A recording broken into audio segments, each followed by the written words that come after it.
Oscar Wilde. La decadencia de la mentira. Personajes: Cyril y Vivian.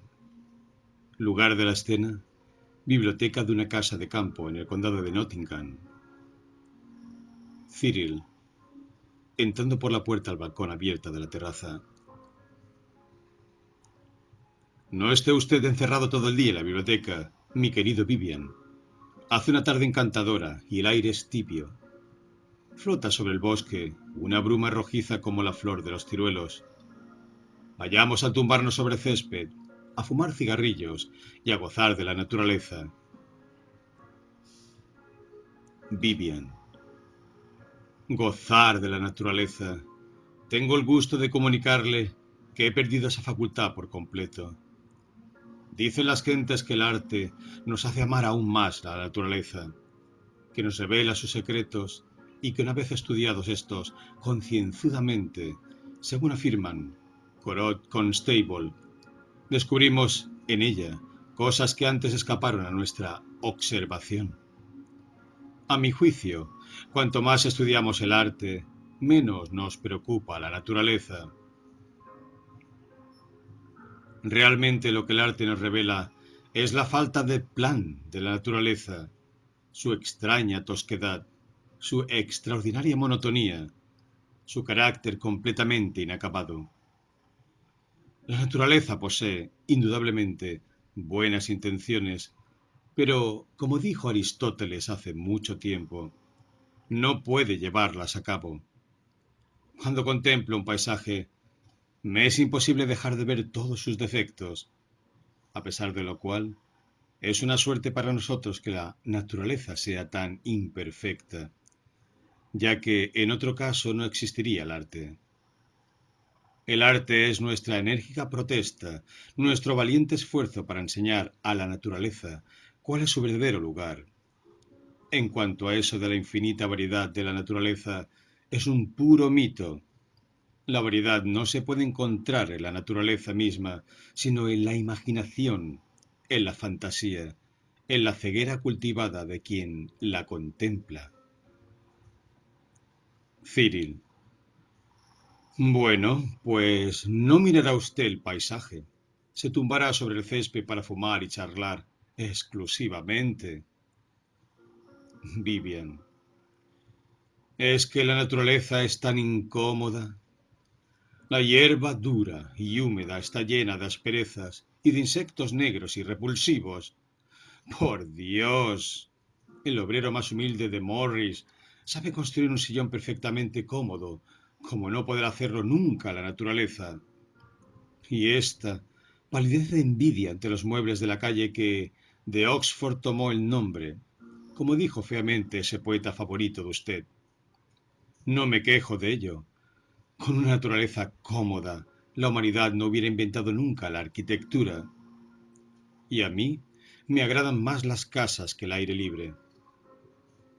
En una casa se tiene siempre la sensación de las proporciones exactas. Todo en ella está supeditado, dispuesto, construido para uso y goce nuestros. El propio egoísmo, tan necesario para el sentido auténtico de la dignidad humana, proviene en absoluto de la vida interior. De puertas afuera se convierte uno en algo abstracto e impersonal. Nuestra individualidad desaparece y además es tan indiferente y tan despreciativa la naturaleza. Cada vez que me paseo por este parque, me doy cuenta de que le importo lo mismo que el rebaño que pace en una ladera o que la bardana que crece en la cuneta. La naturaleza odia la inteligencia. Esto es evidente. Pensar es la cosa más malsana que hay en el mundo y la gente muere de ello como de cualquier otra enfermedad.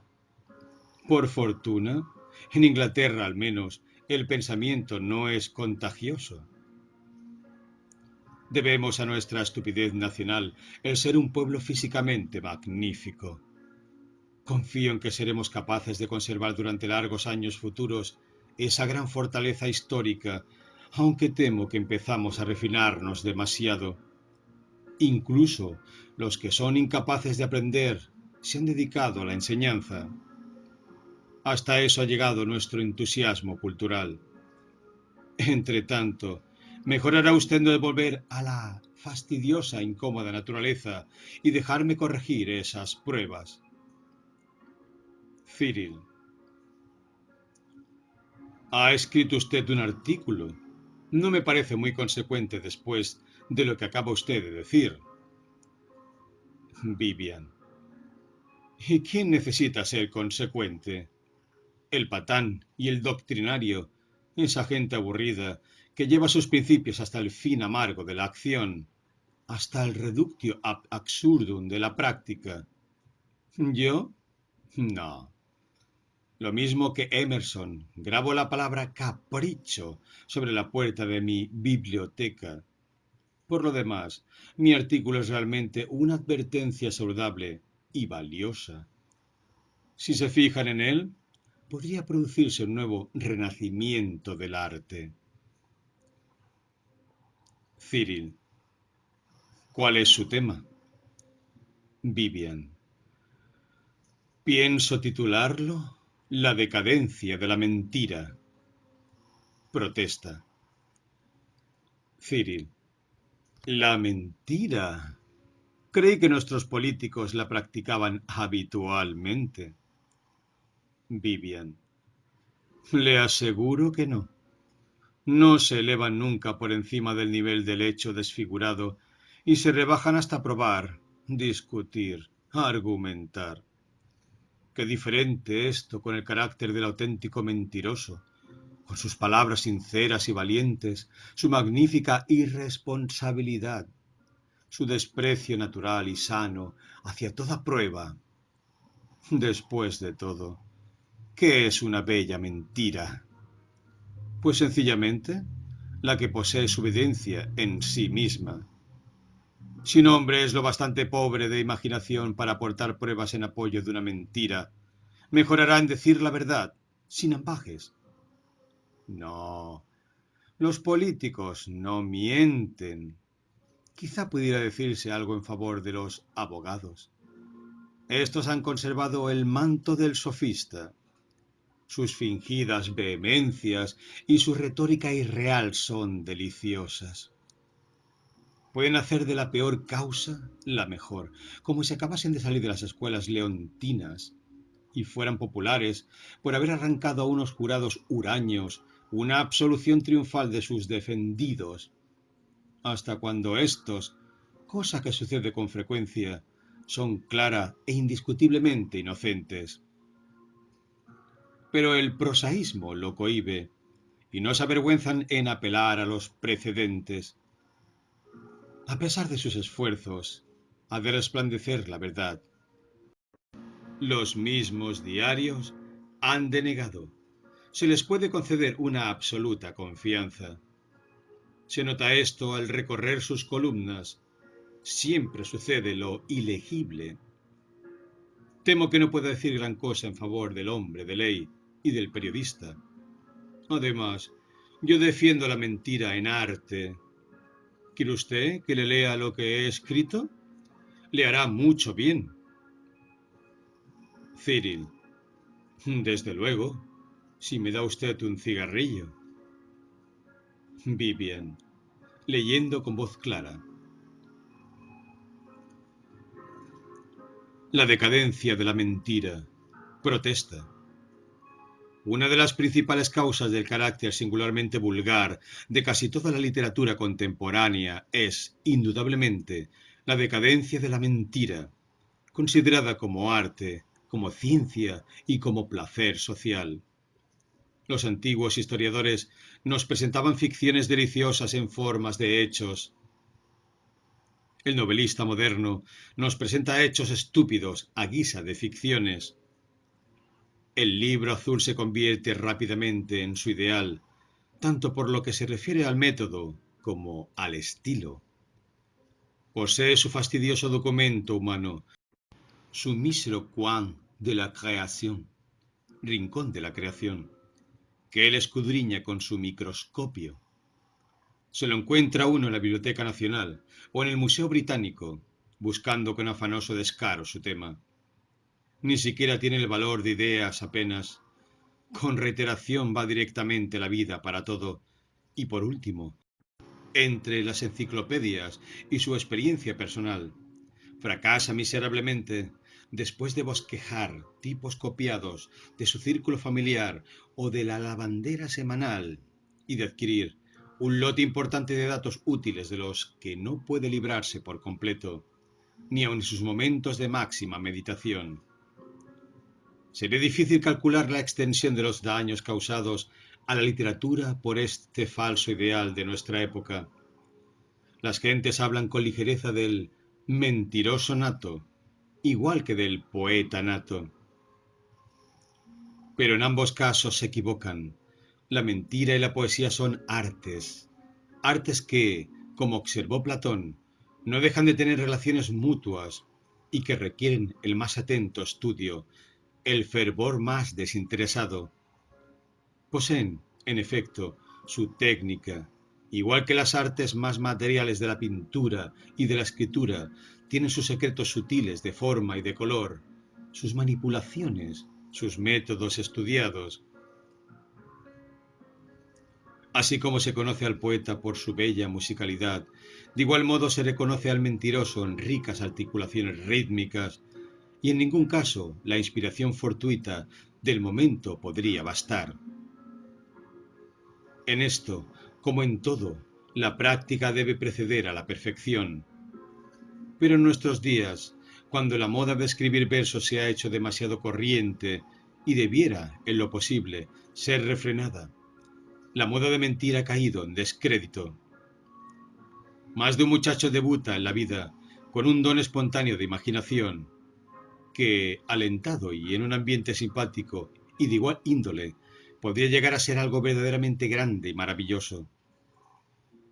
Pero por regla general, ese muchacho no llega a nada o adquiere costumbres indolentes de exactitud. Cyril. Amigo mío. Vivian.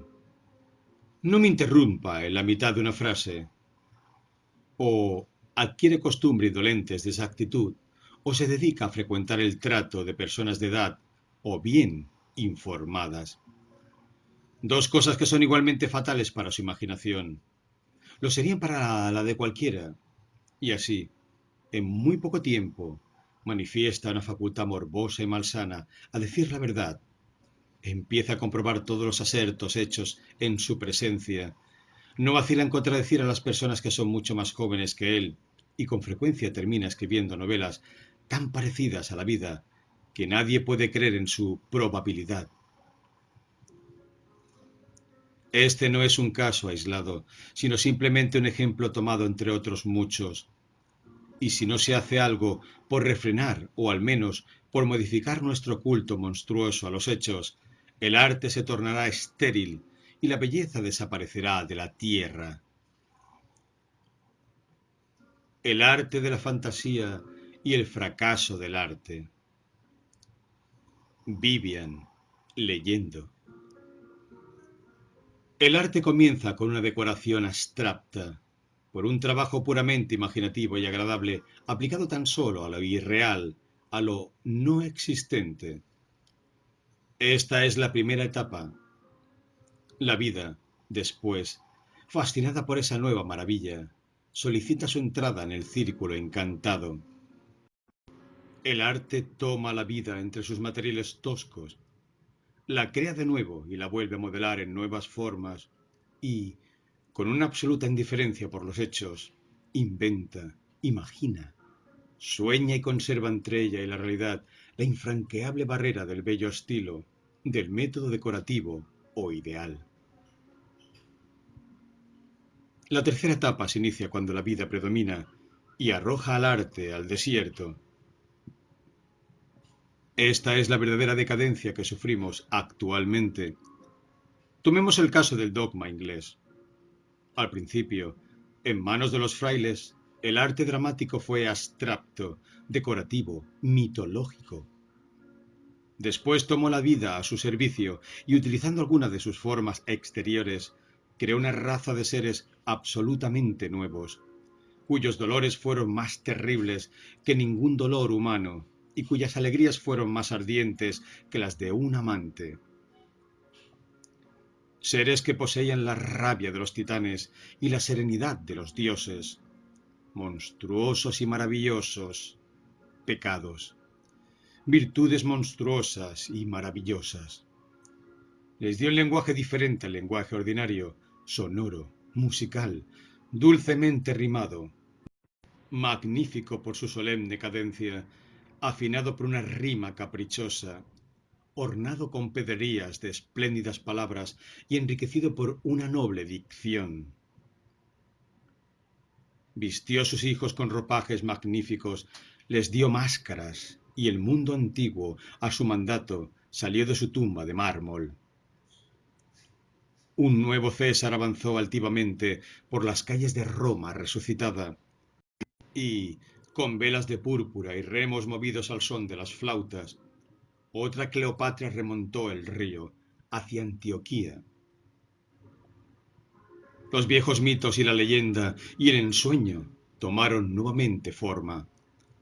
La historia fue escrita otra vez por entero, y no hubo dramaturgo que no reconociese que el fin del arte es ni la simple verdad, sino la belleza compleja. Y esto era completamente cierto. El arte representa una forma de exageración, y la selección, es decir, su propia alma, no es más que una especie de énfasis. Pero muy pronto la vida destruyó la perfección de la forma. Incluso en Shakespeare podemos ver el comienzo del fin.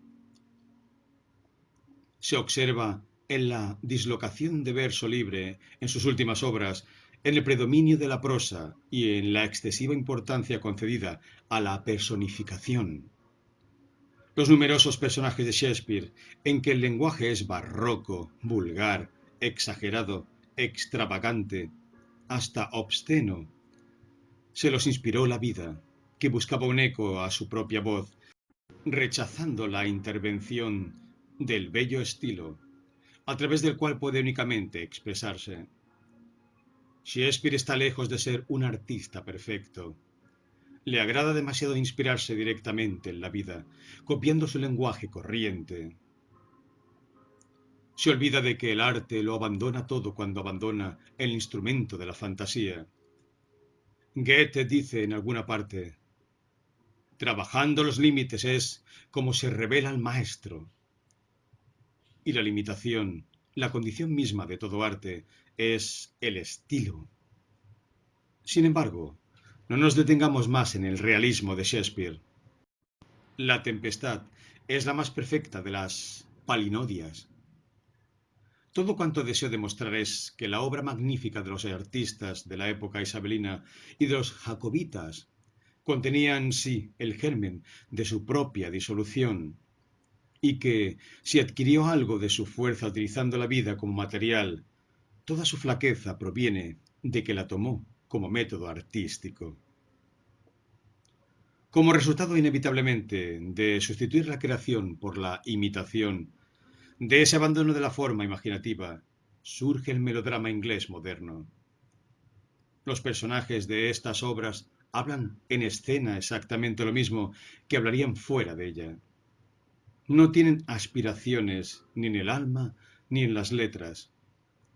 Están calcados de la vida y reproducen su vulgaridad hasta en los menores detalles. Tienen el tipo, las maneras, el traje y el acento de la gente real. Pasarían inadvertidos en un vagón de tercera clase. Y qué aburridas son esas obras. No logran siquiera producir esa impresión de realidad a la que tienden y que constituye su única razón de ser. Como método, el realismo es un completo fracaso. Y esto, que es cierto tratándose del drama y de la novela, no lo es menos de las artes que llamamos decorativas. La historia de esas artes en Europa es la única memorable entre el orientalismo, con su franca repulsa de toda copia, su amor a la convención artística y su odio hacia la representación de las cosas de la naturaleza y de nuestro espíritu imitativo. Allí donde triunfó el primero, como en Bizancio, en Sicilia y en España, por actual contacto, o en el resto de Europa por influencia de las cruzadas, hemos tenido bellas obras imaginadas, donde las cosas visibles de la vida se convierten en artísticas convenciones, y las que no posee la vida son inventadas y modeladas para su placer. Pero allí donde hemos vuelto a la naturaleza, a la vida, nuestra obra se ha hecho siempre vulgar, común y desprovista de interés. La tapicería moderna, con sus efectos aéreos, su cuidada perspectiva, sus amplias extensiones de cielo inútil, su fiel y laborioso realismo, no posee la menor belleza. Las vidrieras pintadas de Alemania son por completo detestables. En Inglaterra empezamos a tejer tapices admirables porque hemos vuelto al método y al espíritu orientales. Nuestros tapices y nuestras alfombras de hace 20 años, con sus verdades solemnes y deprimentes, su vano culto a la naturaleza, sus sórdidas copias de objetos visibles, se han convertido, hasta para los filisteos, en motivos de risa. Un mahometano oculto me hizo un día esta observación. Ustedes, los cristianos, están tan ocupados en interpretar mal el sentido del cuarto mandamiento que no han pensado nunca en hacer una aplicación artística del segundo. Tenía por completo razón, y la concluyente verdad sobre este tema es que la verdadera escuela de arte no es la vida, sino el arte. La vida como espejo del arte.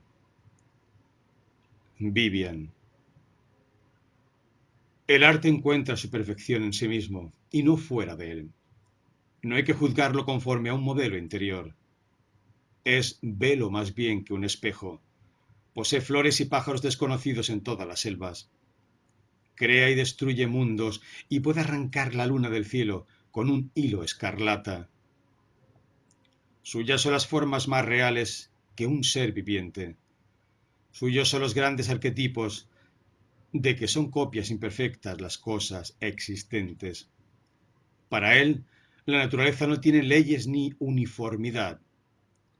Puede hacer milagros a voluntad, y los monstruos salen del abismo a su llamada. Puede ordenar el almendro que florezca en invierno y hacer que nieve sobre el campo de trigo en sazón. A su voz, la helada coloca su dedo de plata sobre la boca ardorosa de junio, y los leones alados de montañas lidias salen de sus cavernas. Cuando pasa, las dríades lo espían en la espesura, y los faunos bronceados le sonríen extrañamente. Lo adoran dioses con cabezas de halcón, y los centauros galopan junto a él. Cyril. Eso me gusta. Puedo verlo. ¿Es el final? Vivian. No. Hay otro párrafo, aunque puramente práctico, y que sugiere simplemente algunos medios para resucitar el arte perdido de la mentira. Cyril. Bien, pues antes que usted me lo lea, quisiera hacerle una pregunta. Dice usted que la pobre, la probable, la poco interesante vida humana intentará copiar las maravillas del arte. ¿Qué quiere usted decir con ello? Comprendo muy bien que se oponga usted a que el arte sea considerado como un espejo, porque el genio quedaría reducido así a una simple luna partida. Pero ¿no creerá usted seriamente que la vida imita al arte, que la vida es el espejo del arte? Vivian. Pues lo creo, aunque ello parezca una paradoja, y las paradojas son siempre peligrosas. No es menos cierto que la vida imita al arte, mucho más que el arte imita a la vida. Todos hemos visto estos últimos tiempos en Inglaterra cómo cierto tipo de belleza original y fascinante, inventado y acentuado por dos pintores imaginativos, ha influido de tal modo sobre la vida que en todos los salones artísticos y en todas las exposiciones privadas se ven. Aquí, los ojos místicos del ensueño de Rossetti, la esbelta garganta marfileña, la singular mandíbula cuadrada, la oscura cabellera flotante que él tan ardientemente amaba. Allí, la dulce pureza de la escalera de oro, la boca de flor y el lánguido encanto del laus amoris, el rostro pálido de pasión de Andrómeda, las manos finas y la flexible belleza de Viviana en el sueño de Merlín. Y siempre ha sido así.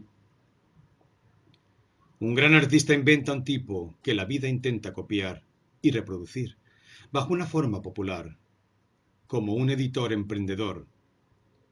Ni Holbein ni Van Dyck encontraron en Inglaterra lo que nos han legado. Trajeron con ellos sus tipos y la vida, con su aguda facultad imitativa, empezó a proporcionar modelos al maestro. Los griegos, con su vivo instinto artístico, lo habían comprendido. Colocaban en la estancia de la esposa la estatua de Hermes o la de Apolo, para que los hijos de aquella fuesen tan bellos como las obras de arte que contemplaba, feliz o afligida. Sabían que la vida, gracias al arte, adquiere no tan solo la espiritualidad, hondura de pensamiento y de sentimiento, la turbación o la paz del alma, sino que puede adaptarse a las líneas y a los colores del arte y reproducir la majestad de Fidias, lo mismo que la gracia de Praxíteles. De aquí su aversión por el realismo. Solo el arte produce belleza, y los verdaderos discípulos de un gran artista no son sus imitadores de estudio, sino los que van haciéndose semejantes a sus obras, ya sean estas plásticas como en tiempos de los griegos, o pictóricas como en nuestros días. En una palabra, la vida es el mejor y el único discípulo del arte. El arte y el modelo superior de la música. Vivian. El arte no expresa nunca más que a sí mismo. Es el principio de mi nueva estética, principio que hace, más aún que esa conexión esencial entre la forma y la sustancia, sobre la cual insiste Mr. Pater, de la música, el tipo de todas las artes. Naturalmente, las naciones y los individuos, con esa divina vanidad natural que es el secreto de la existencia, se imaginan que las musas hablan de ellos e intentan hallar, en la tranquila dignidad del arte imaginativo, un espejo de sus turbias pasiones, olvidando así que el cantor de la vida no es Apolo, sino Marsias. Alejado de la realidad, apartado los ojos de las sombras de la caverna, el arte revela su propia perfección, y la multitud sorprendida que observa la florescencia de la maravillosa rosa de pétalos múltiples sueña que es su propia historia la que le cuentan, y que es su propio espíritu el que acaba de expresarse bajo una nueva forma. Pero no es así. El arte superior rechaza la carga del espíritu humano y encuentra mayor interés en un procedimiento o en unos materiales inéditos que en un entusiasmo cualquiera por el arte, que en cualquier elevada pasión o que en cualquier gran despertar de la conciencia humana. Se desarrolla puramente según sus propias líneas. No es simbólico de ninguna época. Las épocas son sus símbolos. Aun aquellos que consideran el arte como representativo de una época, de un lugar y de un pueblo, reconocen que cuanto más imitativo es el arte, menos representa el espíritu de su tiempo. Los principios de la nueva estética. Cyril. Y entonces, para evitar todo error, le ruego que me resuma en pocas palabras las doctrinas de la nueva estética. Vivian. Eras aquí brevemente. El arte no se expresa más que a sí mismo. Tiene una vida independiente, como el pensamiento, y se desarrolla puramente en un sentido que le es peculiar. No es necesariamente realista en una época de realismo, ni espiritualista en una época de fe. Lejos de ser creación de su tiempo, está generalmente en oposición directa con él, y la única historia que nos ofrece es la de su propio progreso. A veces vuelve sobre sus pasos y resucita alguna forma antigua, como sucedió en el movimiento arcaico del último arte griego y en el movimiento prerrafaelista contemporáneo. Otras veces se adelanta en absoluto a su época y produce una obra que otro siglo posterior comprenderá y apreciará. En ningún caso representa su época. Pasar del arte de una época a la época misma es el gran error que cometen todos los historiadores. La segunda doctrina es esta. Todo arte malo proviene de una regresión a la vida y a la naturaleza y de haber querido elevarlas a la altura de ideales. La vida y la naturaleza pueden ser utilizadas a veces como parte integrante de los materiales artísticos, pero antes deben ser traducidas en convenciones artísticas. Cuando el arte deja de ser imaginativo, fenece. El realismo como método es un completo fracaso y el artista debe evitar la modernidad de forma y la modernidad del asunto. A quienes vivimos en el siglo XIX, cualquier otro siglo menos el nuestro puede ofrecer un asunto artístico apropiado. Las cosas bellas son las que nos conciernen. Citando gustoso, diré que, precisamente porque Hécuba no tiene nada que ver con nosotros, es por lo que sus dolores constituyen un motivo trágico adecuado. Además, lo moderno se torna anticuado siempre. Zola se sienta para trazarnos un cuadro del Segundo Imperio. ¿A qué le interesa hoy el Segundo Imperio? Está pasado de moda. La vida avanza más deprisa que el realismo, pero el romanticismo precede siempre a la vida. La tercera doctrina es que la vida imita al arte mucho más que el arte imita la vida, lo cual proviene no solo del instinto imitativo de la vida, sino del hecho de que el don consciente de la vida es hallar su expresión, y el arte le ofrece ciertas formas de belleza para la realización de esa energía. Esta teoría, inédita hasta ahora, es extraordinariamente fecunda y arroja una luz enteramente nueva sobre la historia del arte. De ello se deduce, como corolario, que la naturaleza exterior imita también al arte. Los únicos efectos que puede mostrarnos son los que habíamos visto ya en poesía o en pintura. Este es el secreto del encanto de la naturaleza y, asimismo, la explicación de su debilidad. La revelación final es que la mentira, es decir, relato de bellas cosas falsas, es el fin mismo del arte. Pero creo haber hablado de esto lo suficiente. Salgamos ahora a la terraza, donde el pavo real blanco desfallece como un fantasma, mientras la estrella de la noche baña de plata el cielo gris. Al caer la tarde, la naturaleza es de un efecto maravillosamente sugestivo y no carece de belleza, aunque quizá sirva principalmente para ilustrar citas de poetas. Venga usted, ya hemos conversado bastante.